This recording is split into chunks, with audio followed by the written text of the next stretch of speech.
শ্রাবণীর সাথে আমার বিয়ে হয়েছে অল্প কয়েকদিন হলো। বাবা মার পছন্দেই শ্রাবণীকে বিয়ে করেছি। এখন দেখছি আমার মা শ্রাবণীর প্রতি তেমন সন্তুষ্ট না। মাঝে মাঝে শ্রাবণীকে অনেক শক্ত শক্ত কথা বলে ফেলে, আর শ্রাবণী মুচকি হেসে এই শক্ত কথাগুলো খুব সহজেই হজম করে নেয়।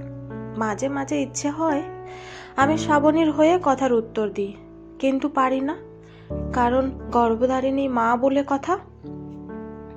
আমার চাকরির প্রমোশন হলো, বাড়িতে মিষ্টি নিয়ে আসলাম সবার জন্য। শ্রাবণী মিষ্টি পছন্দ করে না, আইসক্রিম খুব পছন্দ করে, তাই ওর জন্য আলাদা করে আইসক্রিম আনলাম।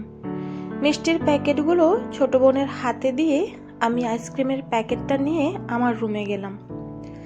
পরদিন সকালে দেখি মা শ্রাবণীকে বলছে, তোমার স্বামীর তো প্রমোশন হয়েছে, এখন থেকে তোমরা বর বউ মিলে দরজা বন্ধ করে রসগোল্লা সন্দেশ খাবে, আমরা তো এগুলো চোখেও দেখতে পাবো না।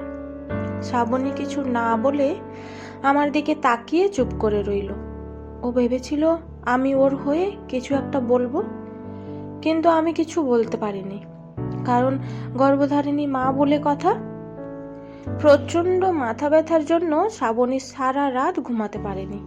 শেষ রাতের দিকে একটু ঘুমিয়েছিল, কিন্তু সকাল 7টার সময় মা দরজার সামনে দাঁড়িয়ে শ্রাবণীকে ডাকতে লাগলো। শ্রাবণী ঘুম চোখে দরজা খুলে মাকে বলল, কি হয়েছে মা? মা চিৎকার করে বলতে লাগলো, বাপের বাড়ি থেকে কি 8-10টা কাজের মেয়ে নিয়ে এসেছো যে ওরা কাজ করবে আর তুমি নাক ডেকে বেলা পর্যন্ত ঘুমাবে? একটু পর আমার ছেলে অফিসে যাবে, আমার মেয়ে কলেজ যাবে, আর তুমি এখনো পর্যন্ত রান্নাঘরেই যাওনি। শ্রাবণী কিছু না বলে মাথা নিচু করে চুপ করে রইল, আর আমি মার সব কথা শোনার পরেও না শোনার অভিনয় করে চুপ করে শুয়ে রইলাম, কারণ গর্ভধারিণী মা বলে কথা। মাকে কিছুই বলা যাবে না। পারিবারিক একটা অনুষ্ঠান উপলক্ষে আমি সবাইকে শপিং করার জন্য টাকা দিলাম, শুধু শ্রাবণী বাদে। সবাই শপিং করলো, আর আমি শ্রাবণীর জন্য নিজে পছন্দ করে একটা শাড়ি কিনে আনলাম। যখন শ্রাবণীকে শাড়িটা দেব, তখনই আমার বোন শাড়িটা দেখে পছন্দ করে ফেলে আর শাড়িটা নিয়ে নেয়। শ্রাবণী আমার চোখের দিকে তাকিয়ে রইল, কিন্তু আমি কিছু বলিনি, কারণ আমার নিজের বোন বলে কথা। সেদিন দেখি আমার বোন শ্রাবণীকে বলছে, দাদার যদি আগে প্রমোশনটা হতো তাহলে কখনোই তোমাদের মতো নিম্ন পরিবারে আমার দাদাকে বিয়ে করাতাম না।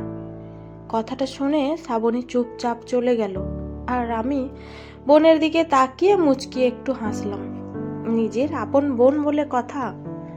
খাবার টেবিলে বসে বাবা চিৎকার করে বলতে লাগলো, এই তরকারি কে রান্না করেছে? শ্রাবণী কিছুটা ভয় ভয় চোখে বাবার দিকে তাকিয়ে বলল, বাবা, আমি রান্না করেছি। বাবা তখন বলল, এইসব কি তরকারি রান্না করেছো? খাবার মুখে দেওয়া যায় না। তোমার মা কি তোমায় রান্না বান্না কিছুই শেখায়নি? শ্রাবণী চুপচাপ দাঁড়িয়ে রইল, আর আমি এক মনে খাবার খেতে লাগলাম। জন্মদাতা পিতা বলে কথা। বাথরুম থেকে এসে শ্রাবণী অবাক হয়ে আমার দিকে তাকিয়ে বলল, তুমি জামা কাপড় সব ব্যাগের ভিতর রাখছো কেন? আমি সেই কথার উত্তর না দিয়ে শুধু বললাম, তুমি তৈরি হয়ে আসো, আমি নিচে যাচ্ছি। আমি বাবা মাকে প্রণাম করে বললাম, তোমরা আমায় আশীর্বাদ করো। মা হাসতে হাসতে বলল, তোর কি আবার প্রমোশন হয়েছে? আমি মার দিকে তাকিয়ে মুচকি হেসে বললাম, না মা, প্রমোশন হয়নি, তবে তোমাদের ছেলে কিছুটা বুঝতে শিখেছে। আমি ছোট একটা বাড়ি ভাড়া নিয়েছি। আজ থেকে আমি শ্রাবণীকে নিয়ে ওই ভাড়া বাড়িতেই থাকবো। মা রেগে গিয়ে বলল, শেষ পর্যন্ত তুইও অন্য ছেলেদের মতো বউয়ের গোলাম হয়ে গেলি? আমি মাকে বললাম, না মা, বউয়ের গোলাম হইনি, শুধু বউকে তার প্রাপ্য সম্মানটা দিচ্ছি। একটাবার চিন্তা করে দেখো, তুমি শ্রাবণীর সাথে যা যা করেছো, তোমার মেয়ের সাথে যদি সেই একই কাজগুলো তার শাশুড়ি করে, তাহলে তোমার কেমন লাগবে?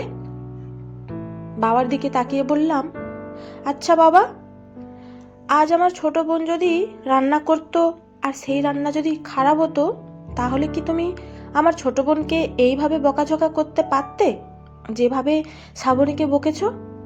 বাবা, সব রান্না সব দিন সমান হয় না, একটু ভুল হতেই পারে।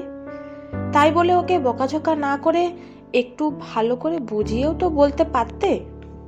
ছোট বোনকে বললাম, দেখ দেখ বোন, তুইও কোনো একদিন অন্য বাড়ির বউ হবি, তখন যদি তোর স্বামীর দেওয়া উপহারটা কেউ কেড়ে নেয়, তখন বুঝবি কতটা কষ্ট হয়। তুই এখন কলেজে পড়িস, তোর বোঝা উচিত কাউকে ছোট করে কেউ কখনো বড় হয় না। ছেলে বিয়ের পর মা বাবা থেকে আলাদা হয়ে পড়ে শুধু বউয়ের দোষে না, মাঝে মাঝে বাবা মারও দোষ থাকে। কিছু বাবা মা কখনো মানতেই চায় না ছেলের বউ ও মেয়ের মতো। তোমরা আমার বাবা মা, তোমাদের উপর অবিচার করতে পারি না, কিন্তু আমার স্ত্রী তো আমার অর্ধাঙ্গিনী, আমার শরীরের অর্ধেক অংশ, তার প্রতি কি করে অবিচার করি? একটা মেয়ে তখনই সবচেয়ে বেশি অসহায় হয়ে পড়ে যখন দেখে তার প্রতি অবিচার হচ্ছে, অথচ তার স্বামী চুপ করে আছে। যে মেয়েটা সবাইকে ছেড়ে একটা অচেনা অজানা মানুষকে বিশ্বাস করে এসেছে, তাকে কি করে অসম্মান করি? আমি চেষ্টা করব সন্তান হয়ে তোমাদের প্রতি আমার কর্তব্য পালন করতে, সেই সাথে চেষ্টা করব আমার স্ত্রীকে তার প্রাপ্য সম্মানটা দিতে। পিছনে ফিরে দেখি শ্রাবণী দরজায় দাঁড়িয়ে অনবরত কান্না করছে। আমি শ্রাবণীর চোখের জলটা মুছে ওর কানে কানে বললাম, আরে পাগলি, কেঁদো না, মাঝে মাঝে কাছে আসার জন্য হলেও একটু দূরে যেতে হয়। আমি কোথাও বাড়ি ভাড়া নেইনি, অনেকদিন ধরে শ্বশুরবাড়ি যাওয়া হয় না, এই সুযোগে শ্বশুরবাড়িও যাওয়া হলো আর বাবা মার শিক্ষাটাও হলো।